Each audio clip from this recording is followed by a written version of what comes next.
오랜만에 영상으로 마주하는 것 같습니다.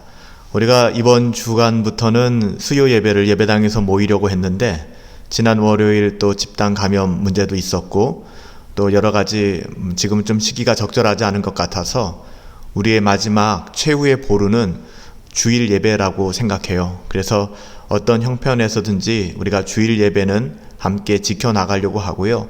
그 이외에 수요 예배와 또 새벽 경건에는 계속해서 온라인으로 함께 마주하는 것이 옳지 않은가라는 생각이 들어서 오늘 이렇게 온라인으로 여러분과 예배하게 되었습니다. 지난 주일 여러분들하고 예배가 무엇인가 바른 예배에 대한 말씀을 나누었지 않습니까? 비록 여러분들이 가정에서 예배한다 할지라도 이 시간과 또 여러분들이 이 예배를 좀 소중히 여기시고 하나님 앞에 여러분의 마음과 뜻과 힘을 다해서 예배할 수 있게 되기를 예수님의 이름으로 부탁드립니다. 우리가 좀 제법 긴 시간 팬데믹이 좀 심각해졌기 때문에 수요 예배를 쉬어갔었죠. 이번 주간부터는 온라인으로라도 우리가 같이 수요 예배를 시작하려고 했고 또 이렇게 온라인으로 여러분들과 마주하게 되었습니다.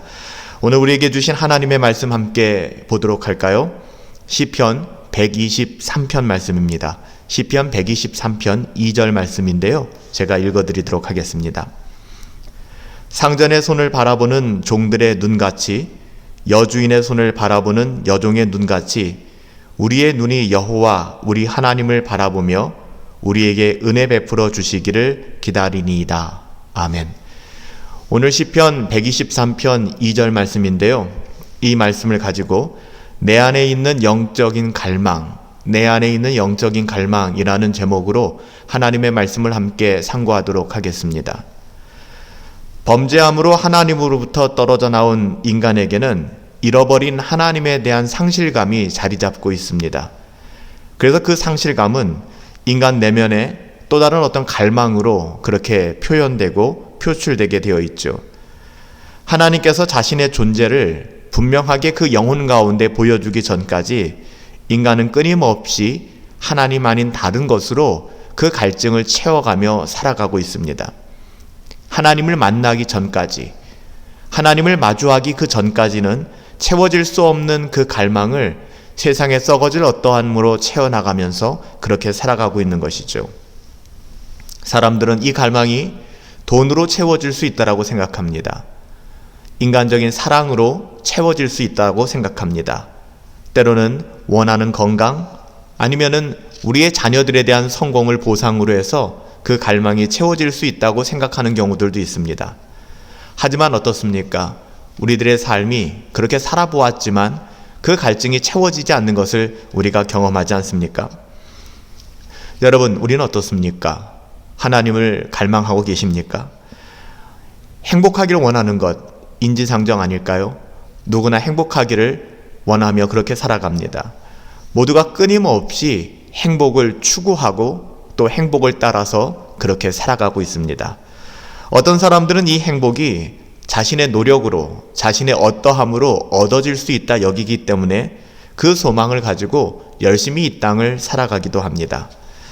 또 반대편에 서 있는 사람들은 자조적인 태도를 가지고 나는 행복할 수 없어, 나는 불행한 사람이야, 이번 생은 망했어, 이런 생각을 가지고 최악의 선택을 하면서 살아가기도 합니다.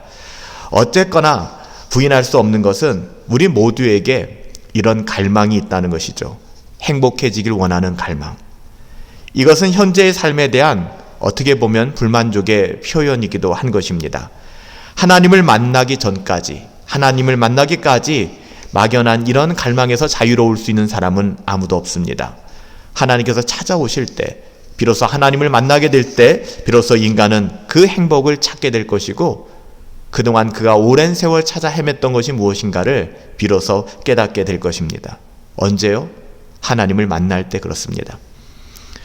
우리는 하나님을 향한 갈망을 가지고 살아가게 되어 있습니다. 특별히 우리가 신약 성경에 보면 예수님께서 사마리아 지역을 지나가 한 여인을 만나시지 않았습니까? 사마리아 여인이 그때 깨달은 것은 그 갈망이었습니다. 사마리아 여인은 갈망이 참 많았던 사람이었습니다. 포기할 줄 모르고 지치지도 않고 그녀의 갈망을 채우면서 살아갔던 사람이었습니다. 그녀는 자신을 사랑해주는 남자가 있다면 남편이 있다면, 누군가가 있다면 행복해질 것이라고 믿었는지도 모르겠습니다. 그래서 그는 5번이나 결혼을 했습니다. 하지만 5번의 결혼에도 그녀의 갈망은 채워지지 않았다라고 성경은 기록하고 있습니다. 또한 지금 살고 있는 이 남자는 결혼도 하지 않았지만 또한 이 남자를 통해서도 그녀의 목마른 갈증은 채워지지 않았던 것 같습니다. 그녀는 자신을 사랑해주는 남자만 있다면 행복할 것이라, 나는 행복할 거야 라고 생각했지만 절대 그렇지 못했습니다. 그녀는 자기 인생을 망가뜨리려고 여러 번 결혼했던 것이 아니에요. 결혼하면은, 이 남자를 만나면, 이 사람을 만나면 나는 행복해질 거야 라는 그런 생각 때문에 그녀는 끊임없이 그 무엇인가를 찾아 헤맸던 것이죠. 그러던 어느 날 그녀는 그럼에도 불구하고 채워지지 않는 갈증을 가지고 우물가를 찾아 나서게 됩니다. 그 우물가에서 사건이 일어났습니다. 그녀가 주님을 만났습니다. 주님께서 그녀를 만나주셨을 때 그녀는 비로소 느껴지는 그 온전한 갈망의 해결을 경험할 수가 있었습니다. 자기가 하나님을 떠난 존재이기 때문에 하나님을 떠나서 내가 채워질 수 없는 그 갈망을 가지고 살았구나 라는 것을 깨닫게 되었죠. 주님께서는 그녀를 만나 이렇게 말씀하셨습니다. 이 물을 마시는 자마다 다시는 목마르겠지만, 이 물을 마시는 사람마다 다시는 목마르고 또한 또 물을 찾아 나오게 될 것이지만 내가 네게 새롭게 물을 주게 될 것이다. 이 물을 마시는 자는 영원히 목마르지 아니하리라. 네가 기르러 온 이 물, 네가 갈증을 느껴서 찾아 나온 이 물을 마시는 사람은 또다시 목마르게 될 것이지만 내가 네게 채워주는 이 물을 마시는 자는 목마르지 않을 것이다. 내가 주는 물은 그 속에 영생하도록 솟아나는 샘물이 될 것이다 라고 요한복음 4장 13절 14절에서 주님은 말씀해 주셨습니다. 그녀의 갈망은 오직 하나님으로 채워질 수 있다는 사실을 우리 주님께서 말씀하여 주신 것이죠. 여러분, 그렇습니다. 주님을 만나면 갈망의 정체를 알게 돼요. 아, 내가 찾아 헤맸던 것이 바로 이것이었구나. 내가 이것으로 채워져야 되는데 내가 다른 것을 채웠구나.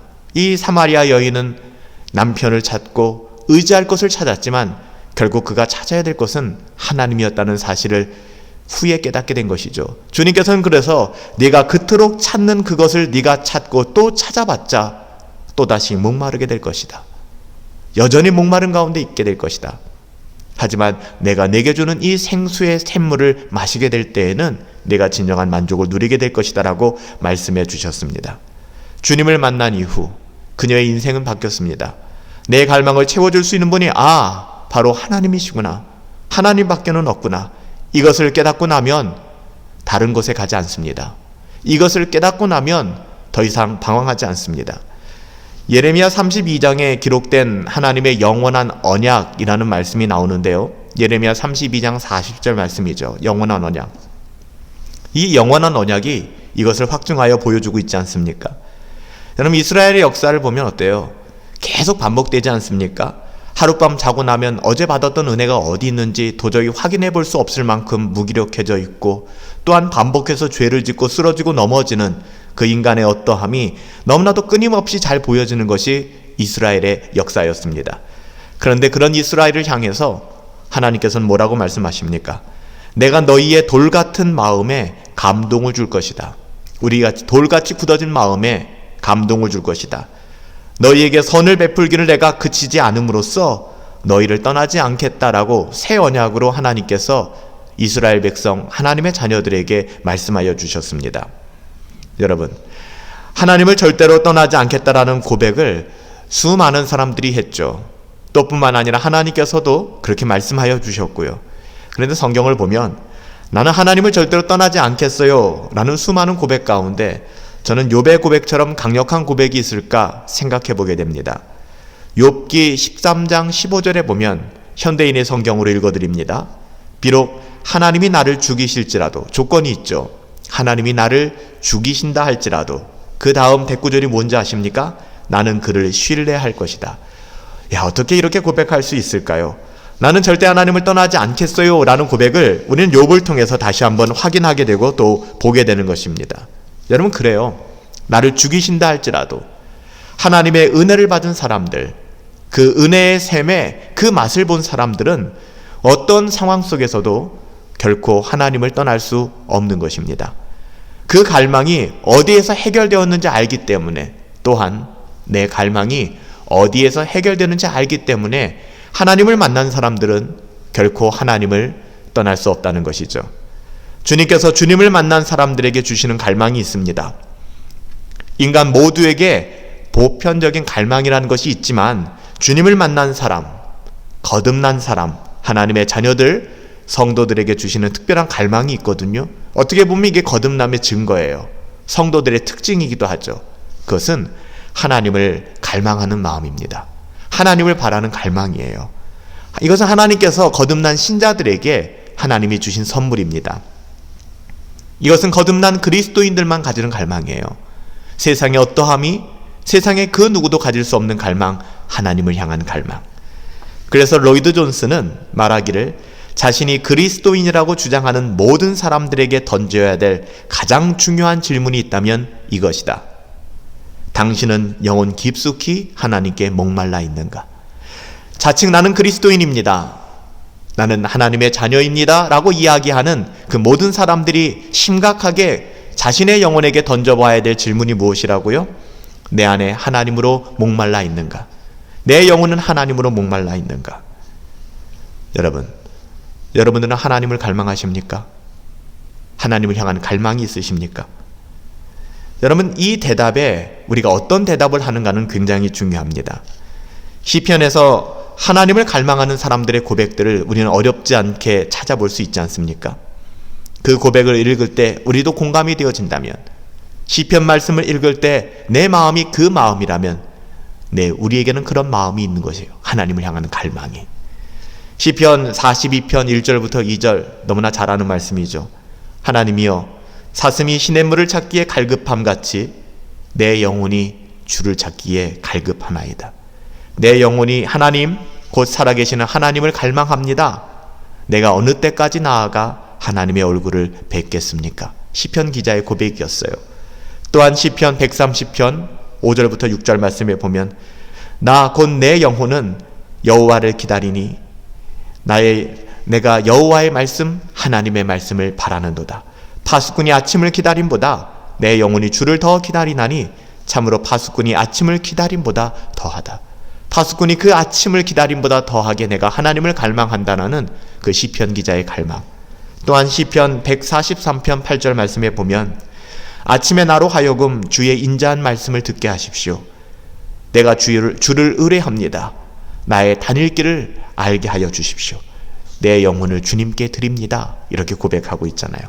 여러분 어떠세요? 이 밖에도 굉장히 많은 시편의 말씀들을 우리가 읽고 상고하고 묵상할 때에 이 말씀이 이게 내 마음이야 라는 마음이 여러분들 가운데 있습니까? 우리 안에 있나요? 오늘 본문 말씀에 보면은 상전의 손을 바라보는 종들의 눈같이 여주인의 손을 바라보며 그 주인 앞에서 나가는 그 여종의 눈과 같이 그 주인의 손에 집중하고 또 그 주인의 눈을 바라보는 종들의 그 마음같이 우리의 눈이 여호와 우리 하나님을 바라보며 우리에게 은혜 베풀어 주시기를 구하나이다. 여러분, 이 말씀이, 오늘 본문 말씀이 정말 하나님의 자녀들이 하나님을 어떻게 갈망해야 하는가, 하나님을 어떻게 갈망할 수 있는가를 잘 보여주는 말씀이라고 할 수 있을 것입니다. 고대의 종들은, 지금은 그렇지 않지만 고대의 종들은, 특별히 주인들은 고대의 종들을 향해서는 생사여탈권을 가지고 있었잖아요. 그들의 생명을 취할 수도 있고 그들을 죽일 수도 있는, 지금은 상상할 수도 없는 일이지만 고대 사회에서는 이 종들에게 주인들이 그 종을 하나의 소유물로 여겼기 때문에 생사여탈권을 가지고 있었어요. 그냥 그저 그런 위치가 아닌 것이죠. 그렇기 때문에 당시의 종들은 주인을 잘 섬기는 것이 그들의 목숨을 보존하는 일이었습니다. 종들이 주인을 잘 섬기기 위하여 주인의 손끝 하나에도 민감했고 주인의 눈빛 하나에도 민감할 수밖에 없었습니다. 계속해서 주인의 눈을 살피고 그 손끝을 살필 수밖에 없다는 것이죠. 그렇게 우리가 어떻게 보면 하나님께 집중해야 되는 것을 보여주고 있는 것이죠. 근데 고대의 종과 주인과는 좀 다른 관계를 우리가 찾아볼 수 있는데요. 특별히 시편 123편에 가장 많이 언급된 단어 중에 하나가 눈이거든요. 눈. 그리고 또 하나는 은혜입니다. 시편 기자의 눈은 하나님을 향하고 있죠. 그렇지만 나의 생사 여탈권을 가지고 있는 공포와 어떻게 보면은 그 두려움의 대상으로서의 하나님, 또 주인이 아니라 은혜를 베푸시는 하나님으로 오늘 시편 기자는 하나님을 바라보고 있는 것입니다. 은혜를 바라보기 때문에 은혜를 베풀어 주시기를 간구하는 마음으로 하나님을 바라본다는 것이죠. 주인의 뜻에 따라 죽기도 했고 살기도 했던 고대 여러분 노예들을 한번 생각해 보십시오. 그는 주인의 은혜로운 처분을 기다리고 있는 것이죠. 종에게는 주인의 은혜가 필요합니다. 은혜 없이는 살아갈 수 없기 때문에 주인의 손끝에서 나오는 은혜가 그를 살게 하기 때문에, 그래서 우리가 그냥 지나치는 말로 하는 것이 아니라 은혜 아니면 살아갈 수가 없습니다. 하나님의 은혜밖에는 없습니다. 우리가 새벽마다 로마서 말씀을 보고 있는데 할례를 받았을 때가 아니라 오히려 무할례 때 우리가 배우지 않았습니까? 어떻게 보면 우리의 어떠함을 주장할 수 있는 전혀 근거가 없을 때 비로소 하나님의 은혜가 빛나게 되는 것이고 우리는 그 은혜로 살아갈 수 있는 것이죠. 4절에서 시편 기자는 왜 눈을 들어 하나님을 바라보는지를 설명하죠. 안일한 자의 조소와 교만한 자의 멸시가 우리 영혼에 넘치나이다 라고 기록하고 있습니다. 여러분, 시편 기자가 고백하고 있는 안일한 자와 교만한 자는 어떤 사람들일까요? 안일한 자와 교만한 자는 여러분, 하나님 없이 살아갈 수 있다 생각하는 사람들, 하나님 없이 난 살아갈 수 있어 라고 생각하는 사람들을 향하여 성경은 안일하고 교만한 자다라고 표현하고 있습니다. 그들이 시편 기자를 조소하고 멸시하는 것이 넘쳐난다라고 얘기합니다. 오늘날 우리가 살아가는 세상이 그렇지 않습니까? 물론 몇몇 교회와 또 몇몇 기독교 또 단체들이 어떻게 보면은 좀 상식적이지 않은 행동을 할 수도 있고요. 했던 것도 있고, 또 어떻게 보면은 좀 부득이하게 또 그렇게 할 수밖에 없었던 환경도 있었던 것 같습니다. 그런 실수도 있고 또 아니면은 그들의 잘못도 있을 수 있지만 이번 전염병 감염병 사태를 바라보며 기독교에 대해서 또한 이 기독교란 전체 또 하나님에 대하여 교회에 대하여 세상에 대하는 태도를 바라보면서는 저는 가히 이것은 거의 폭력적이다라는 생각이 들어요. 물론 그렇다고 해서 그렇게 일탈 행위를 하고 상식 밖의 행동을 하거나 감염병 예방 수칙을 지키지 않은 그러한 사람들에 대하여 전 두둔하고 싶은 생각이 없습니다. 기독교의 신앙은 상식을 뛰어넘고 초월한다는 것이죠. 근데 그 상식을 뛰어넘고 초월한다는 것은 상식을 무시한다는 것이 아니에요. 상식보다 훨씬 더 높은 잣대, 그리고 상식보다 훨씬 더 그런 기준을 가지고 살아간다는 것이 신앙인들인데, 어떻게 보면 그 상식조차도 따라가지 못하는 행동을 함으로 말미암아 이런 문제를 일으키는 것 누가 인정해 줄 수 있겠습니까?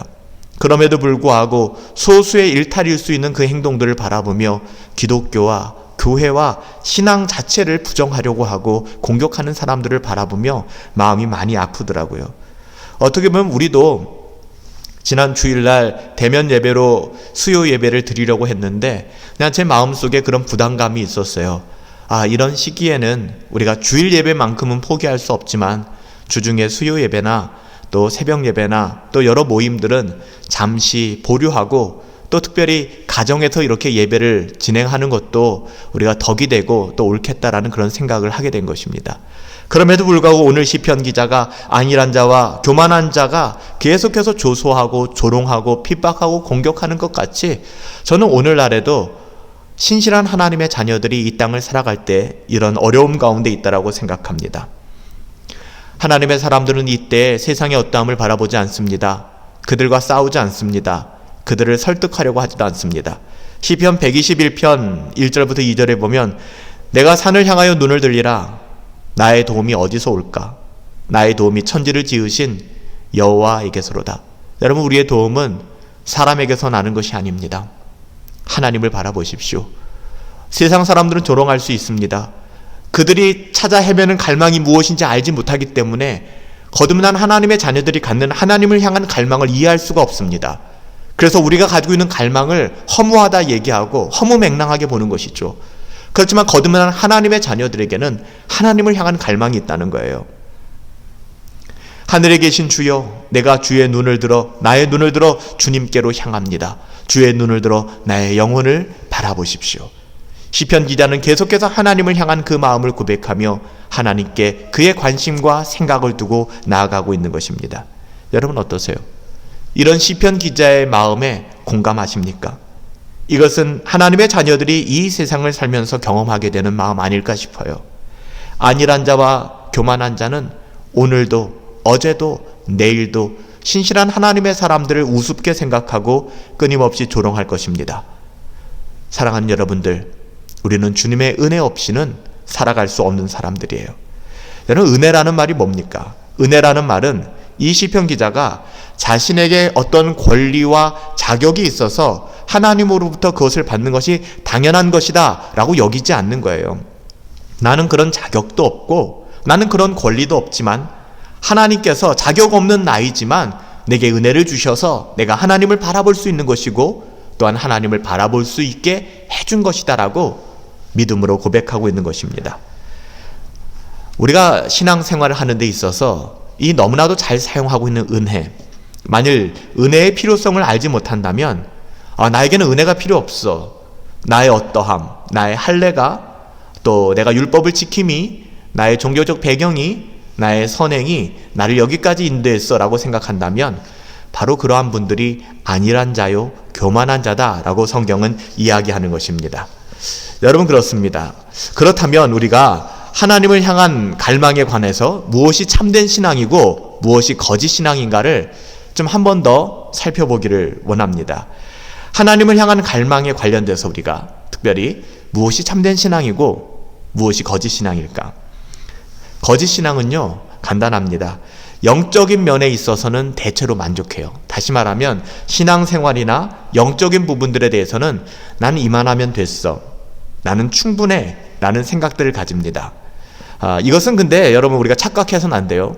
성경에서 우리에게 너는 만족하며 살아가라, 너는 자족해라 라고 이야기하지 않습니까?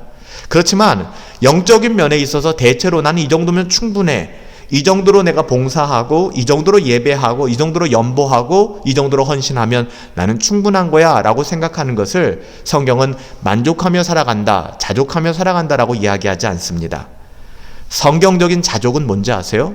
성경에서 자족한다, 스스로 만족한다라고 하는 것은 물질과 환경에 대해서 만족하고 하나님을 향해서는 끊임없이 갈망하는 거예요.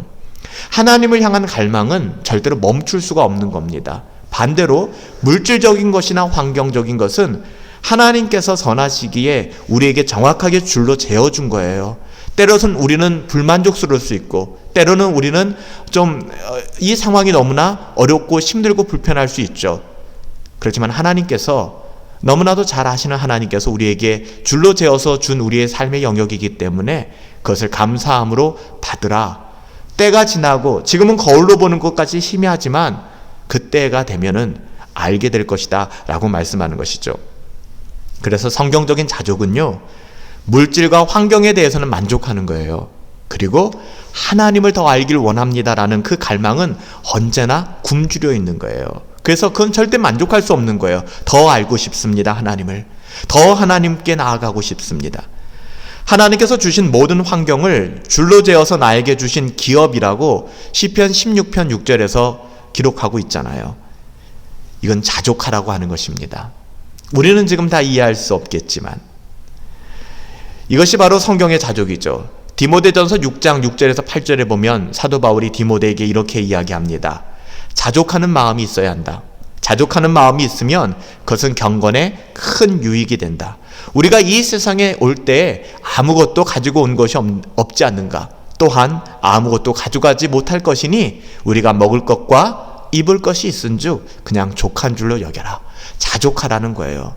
비교하지 말라는 거예요.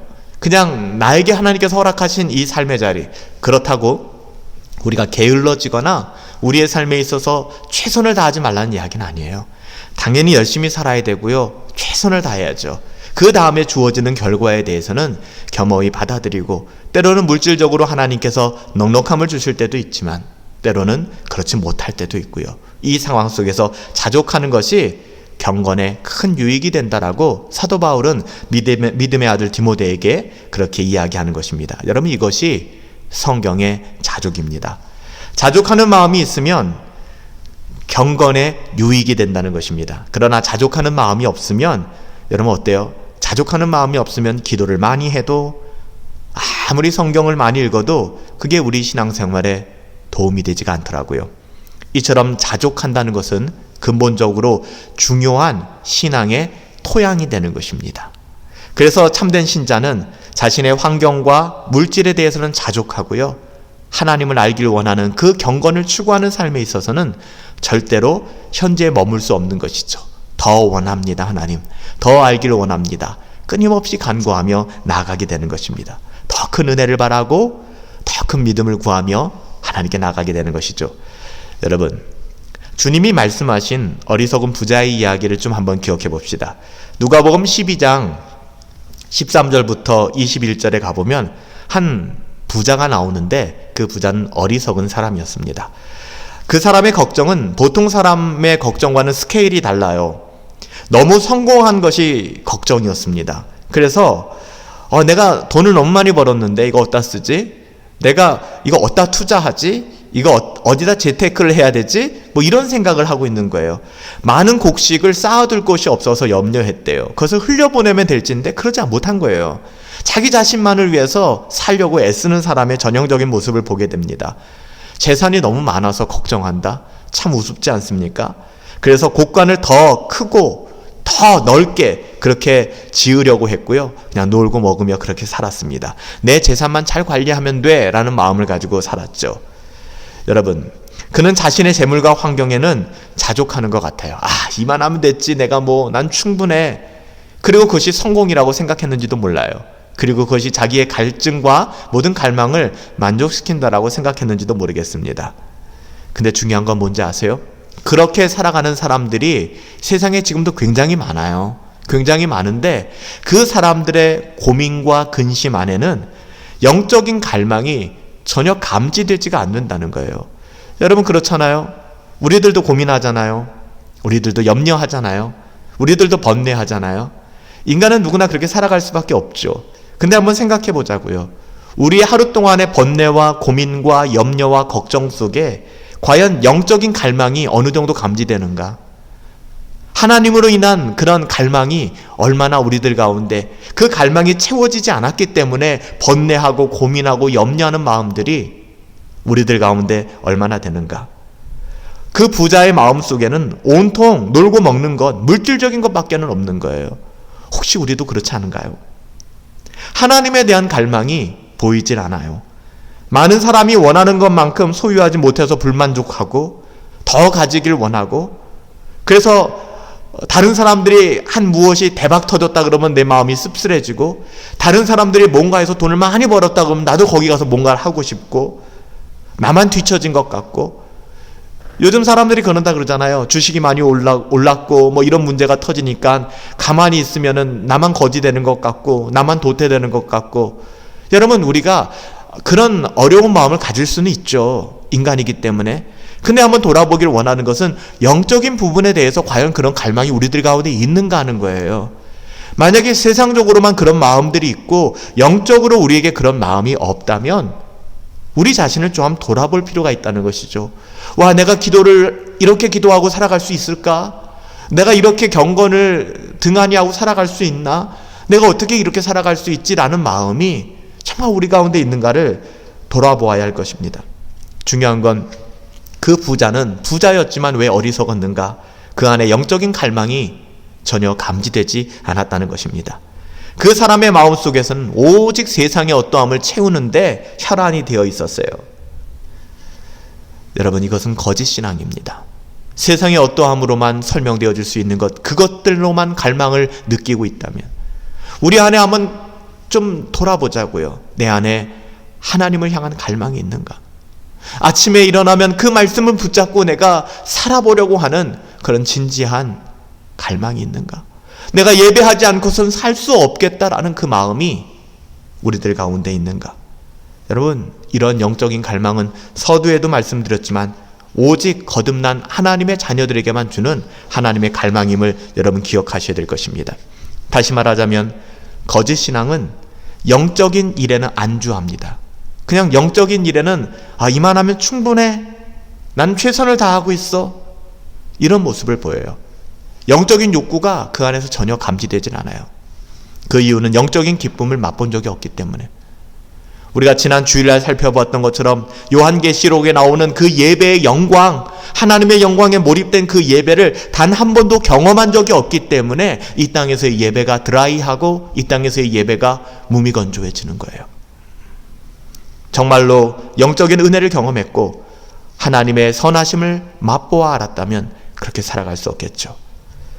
정말로 영적인 은혜를 경험했고 하나님의 선하심을 맛보아 안 사람들은 어떻게 반응할까요? 사도 베드로는 이렇게 증언합니다. 갓난아기 같이 순전하고 신령한 젖을 사모하라. 이는 그로 말미암아 너희로 구원에 이르도록 자라게 하려 함이라. 너희가 주의 인자하심을 맛보았으면 그러하리라. 너희가 주의 인자하심을 맛보았더라면 그렇게 할 것이다. 어떻게 할 것이다? 갓난아기들 같이 영적인 또 신령한 젖을 사모하게 될 것이다. 경건을 추구하게 될 것이다. 영적인 일을 사모하게 될 것이다. 갈망하게 될 것이다. 왜냐하면 그것을 맛보아 알았기 때문에. 반대로 얘기하면 왜 그런 갈망이 우리들 가운데 사라져가는가? 그것을 경험한 적이 없기 때문에. 여러분, 베드로전서 2장 2절부터 3절의 마지막 그 말씀은 정말 아주 중요한 말씀이잖아요. 너희가 주의 인자하심을 맛보았다면 그렇게 할 것이다. 반대로 너희가 그렇게 하지 못하는 이유는 주의 인자하심을 맛보지 못했기 때문이다 라고 말씀하시는 것이죠. 하나님의 선하심을 맛본 사람만이 영적인 젖을 사모하게 된다는 것입니다. 여러분, 아기가 배가 고프면 밤낮 젖을 달라고 울잖아요. 그 젖의 맛을 보았기 때문에. 우리도 그렇게 하나님의 은혜를 사모하고 여러분 말씀을 사모해야 되지 않겠습니까? 그러나 주의 인자하심을 맛보지 않은 사람들에게는 이 말이 이해가 안 되는 거예요. 이게 무슨 말인가 싶은 것이죠. 주의 인자하심을 맛보지 않은 사람들에게는 이런 메시지조차도 그냥 공허하고 재미없고 따분한 그런 메시지일 뿐일 것입니다. 조나단 에드워즈는 이렇게 설명합니다. 참된 성도가 은혜로운 사랑으로 하나님을 더 사랑하면 사랑할수록 그는 더 사랑하기를 갈망하게 되고 자신이 하나님을 많이 사랑하고 있지 않다는 사실 때문에 괴로워하게 된다. 참 깊이 있는 말인 것 같아요. 정말 참된 성도가 은혜로운 사랑으로 하나님을 더 사랑하고 더 사랑하게 될수록 하나님을 더 사랑하고자 하는 갈망이 생긴다는 거예요. 또한 내가 하나님을 그렇게 사랑하고 있음에도 불구하고 내가 하나님을 더 사랑하지 못하고 있다는 그 사실 때문에 괴로워하고 번민하게 된다는 것이죠. 여러분, 참된 성도 하나님의 자녀들은 자신의 영적인 상태에 만족하지 않습니다. 더 큰 하나님의 은혜를 갈망하게 되어 있습니다. 이 갈망은 은혜를 받으면 받을수록 역설적으로 더 가난한 마음이 생기고 더 큰 은혜를 구하게 되는 것이죠. 내가 하나님을 너무 사랑하는 것 같아가 아니라 나는 진짜 너무 교회 열심인 것 같아가 아니라 내가 하나님을 더 사랑해야 하는데 내가 더 교회를 위해야 되는데 내가 왜 이럴까? 하나님 은혜를 주세요. 이렇게 생각하게 되는 것이죠. 여러분, 모세를 한번 생각해 보실까요? 구약의 모세는 누구보다도 하나님의 은혜를 굉장히 많이 체험한 사람이지 않습니까? 시내산에서 하나님의 임재 속에 들어가 하나님과 아주 깊은 대화를 나누고 또 십계명을 받았던, 율법을 받았던 사람이 모세였습니다. 그랬던 그가 하나님 앞에서 뭐라고 고백하는지 아십니까? 출애굽기 33장 18절에 가보면 주의 영광을 내게 보이소서. 아니, 주의 영광을 그렇게 보고 경험한 모세가 하나님 앞에 나와 고백하는 것은 주의 영광을 더 내게 보여달라고 이야기하는 거예요. 그것을 맛보아 한 사람은 절대 떠날 수가 없는 거예요. 이것은 하나님의 영광을 본 사람만이 구할 수 있는 기도입니다. 하나님은 이런 모세의 기도에 기쁘게 응답하셨죠. 여러분, 이후에 모세의 삶이 어떻습니까? 39년 동안 광야 생활 동안에 이스라엘 백성을 인도하는 무거운 사명을 감당하면서 굉장히 외롭고 힘들고 거칠고 그리고 수많은 고초를 겪어야만 했잖아요. 근데 무엇이 모세로 하여금 그러한 사명을 완수하는 자리까지 인내하게 만들었고 또 모세가 그 길을 완수할 수 있었을까요? 간단합니다. 모세가 하나님의 영광을 보았기 때문에 그래요. 하나님의 영광을 보는 것이, 그래서 지난 주일에 우리가 그 영광스러운 예배에 대해서 말씀드린 거잖아요. 쉐카이나 하나님의 영광을 경험하는 것이, 그것을 맛보아하는 것이 너무나도 중요한 것입니다. 모세는 늘 그 은혜를 사모했던 사람이기 때문에 하나님께서는 은혜로 그 모세를 붙잡아 주셨고 함께 하셨던 것이죠. 토저가 글을 하나 썼는데, A.W. 토저 목사님의 책을 보면은 Pursuit of God, 하나님을 추구함이라는 책에서 다음과 같은 기도문이 실려 있어요. 토저의 기도문인데요, 제가 한번 읽어드립니다. 하나님, 저는 주님의 선하심을 맛보았습니다. 그것은 저를 만족시켰고 저로 하여금 더욱 갈증을 나게 하였습니다. 제게 더 많은 은혜가 필요하다는 것을 아프도록 느끼고 있습니다. 저에게 갈망이 부족한 것을 부끄럽게 생각합니다. 하나님, 삼위일체의 하나님, 저는 당신을 원하게 되기를 바랍니다. 바라는 마음으로 가득 차게 되기를 원합니다. 좀 더 갈증이 나기를 원합니다. 기도하오니 당신을 진정 알아가도록 당신의 영광을 내게 보여주옵소서. 이 토저 목사님의 아름다운 기도였어요. 하나님을 향한 갈망, 하나님을 더 바라기를 원하는 마음이 내게 가득하길 원합니다. 세상의 성공이 아니라, 건강이 아니라, 내가 원하는 그 스펙을 채우는 것이 아니라 내 인생의 목표, 하나님을 알길 원합니다. 이것은 하나님의 선하심을 도무지 잊을 수 없는 참된 신자만이 하나님께 드릴 수 있는 기도라고 생각합니다. 거짓 신앙은 언제나 사람을 기준으로 삼는 특징을 가지고 있습니다. 반면 참된 신앙은 언제나 그 초점이, 그 중심이 하나님, 그리스도께 있는 것입니다. 그래서 여러분들, 존 파이퍼의 말입니다. 내가 만나본 가장 강하고 가장 성숙한 그리스도인들은 하나님을 가장 갈망하는 사람이다. 하나님을 갈망하는 사람이 가장 성숙하고 가장 강한 신자다라고 파이퍼는 이야기하는 것입니다. 오늘 우리가 사는 이 시대는 참된 복음을 듣고 우리가 접하기에 굉장히 어려운 시대에 우리는 살아가고 있습니다. 사람들의 마음을 거스르는 말씀들이 교회에서 사라지고 있고, 또한 우리 주변에서도 잘 들려지지 않는 것 같습니다. 이것은 교회의 타락이요, 또 복음의 왜곡입니다. 단지 교회에 출석하는 것만으로 나는 바른 복음을 듣고 있고, 나는 물타지 않은 복음을 듣고 있어 라고 생각한다면 여러분, 이것은 굉장히 위험한 생각입니다. 이런 거짓 만족 속에서, 이 거짓 만족 속에서 주님, 저는 평생에 바른 말씀을 듣고 신앙생활했습니다 라는 고백은요, 정작 주님 앞에 갔을 때 아무런 효과가 없습니다. 아무런 효력이 없습니다. E.M. 바운스가 말한 것처럼 영혼을 힘있게 하는 거룩함, 사랑으로 불타오르는 더 큰 믿음, 더 많은 기도, 더 뜨거운 하나님을 향한 열심, 더 깊은 헌신을 여러분 갈망하시기 바랍니다. 여러분, 그것이 끝이 아니에요. 경건을 추구하는 것이 나의 삶의 최고의 유익이구나. 우리가 미래를 위하여 보험도 들기도 하고 연금도 들지 않습니까? 여러분, 영적인 건 뭐예요? 경건을 나의 최고의 유익으로 삼고 경건한 삶을 추구하며 살아가는 것이 여러분, 우리의 삶을, 우리의 영혼을 보증하는 정말 중요한 척도가 되어질 것입니다.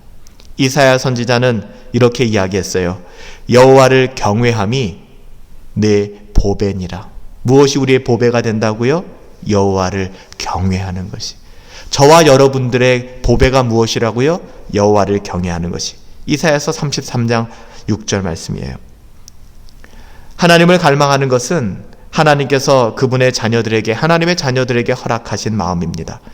그러므로 만일 오늘 이 시간 우리가 너무 오랫동안 세상의 자리에, 세상의 식탁에 너무 오랫동안 안주해서 우리의 마음이 뜨겁지도 아니하고 차갑지도 아니한 이런 상태에 처해 있다면 여러분, 오늘 이 시간, 이 말씀을 함께 나누는 이 시간, 그 자리에서 일어나시기 바랍니다. 이제는 그 식탁을 털어버리고 세상의 어떠함을 좀 청산하시고 우리 용기 있게 좀 일어나시기 바랍니다. 그리고 그 자리를 박차고 떠나가십시다. 갈 바를 알지 못하지만 본토 친척 아비집을 버리고 우리 주님께서 말씀하신 언약의 말씀 붙잡고 우리 함께 일어나 경건을 추구하며 좁은 문, 좁은 길을 향하여 그렇게 나아가십시다. 그런 결단이 없이는 신앙생활이 여러분 불가능한 거예요. 신앙생활이 그렇게 쉬운 것이 아닙니다. 만일 아직 내가 그런 준비가 안 됐다, 아니면 다음에 이렇게 해야겠다 이런 생각들이 있다면 여러분 이 시간 하나님의 은혜를 구하십시오. 하나님, 내게 은혜를 주셔서 지금 결단할 수 있는 믿음을 주시고 또 은혜를 주셔서 나의 삶의 자리, 나의 형편과 나의 지경을 영적으로 바르게 분별하게 하시고 정말 하나님께서 원하시는 그 하나님을 향한 갈망을 가지고 주님께로 더 나아갈 수 있도록 하나님 도와주세요. 그래서 우리 분당 허브교회 사랑하는 성도님들, 우리들의 삶 가운데, 우리들의 매일의 삶 가운데 하나님을 향한 갈망으로 가득 찰 수 있게 되기를 예수님의 이름으로 축복합니다. 기도하겠습니다. 살아계신 아버지 하나님, 오늘 우리가 예배당에서 모이지 못하고 이렇게 각 가정에서 우리가 함께 예배하게 되었습니다. 동일합니다. 비록 우리가 모일 수 없는 환경이기에 이렇게 온라인으로 대면하지만 하나님의 말씀 붙잡고 하나님의 은혜 가운데서 우리의 영혼이 하나님께 간절히 구하오니 하나님을 갈망하는 그 마음을 우리에게 허락하여 주시옵소서. 하나님을 향한 갈망이 없이는 하나님 우리가 살아갈 수 없습니다. 세상의 그 어떠함을 갈망하고 세상의 그 어떠함으로는 날마다 불만족스러워서 불평하지만 결국 하나님을 향해서는 늘 이 정도면 됐지라는 생각이 우리들 가운데 머물러 있다면 하나님, 우리는 너무나 비참한 인생을 살아가는 사람들입니다. 세상의 그 어떠함은 자족하는 법을 배우게 하여 주시되 하나님을 향해서는 끊임없이 더 알기를 원합니다. 더 나아가길 원합니다. 그 마음 가지고 끝없는 갈망을 가지고 주께 나아갈 수 있도록, 그리고 하나님으로 만족하며 살아갈 수 있는 복된 영혼들 되어줄 수 있도록 은혜 내려 주시옵소서. 오늘도 하나님께서 은혜로 우리를 붙잡아 주시고 하나님의 갈망으로 채워주실 것을 믿사오며 존귀하신 예수님의 이름으로 기도하옵나이다. 아멘. 하나님의 은혜가 저와 여러분들 가운데 있게 되기를 예수님의 이름으로 축복합니다.